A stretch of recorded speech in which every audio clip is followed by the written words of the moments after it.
আপনার যখন বিপদের মুহূর্ত আসবে, কিছু মানুষ আপনাকে ইগনোর করবে। আপনি তাদের ফোন দিবেন, ফোন দেওয়ার সঙ্গে সঙ্গে বলবে সে খুব বিজি। এমন একটা ব্যস্ততা তার মধ্যে কাজ করবে, নেক্সট ডে আপনি তাকে ফোন দিতে গেলে আপনি 10 বার ভাববেন আদৌ কি তাকে ফোন দেওয়া আজকে উচিত না আগামীকাল দিব।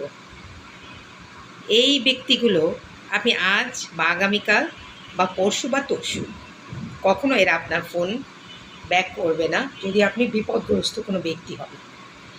বিপদগ্রস্ত মানুষের পাশে একমাত্র মা আর বাবা ছাড়া, মা বাবা ব্যতীত কোনো ব্যক্তি থাকেন না।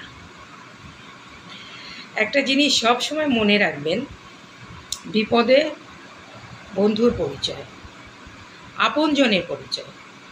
আপনি যখন বিপদে থাকবেন তখন এইসব মানুষ আপনাকে চিনবে না, জানবে না, আপনার কাছে আসবে না, আপনার থেকে দূরত্ব বজায় রাখবে এবং তাদের ত্রুটিটাও আপনি ধরতে পারবেন না।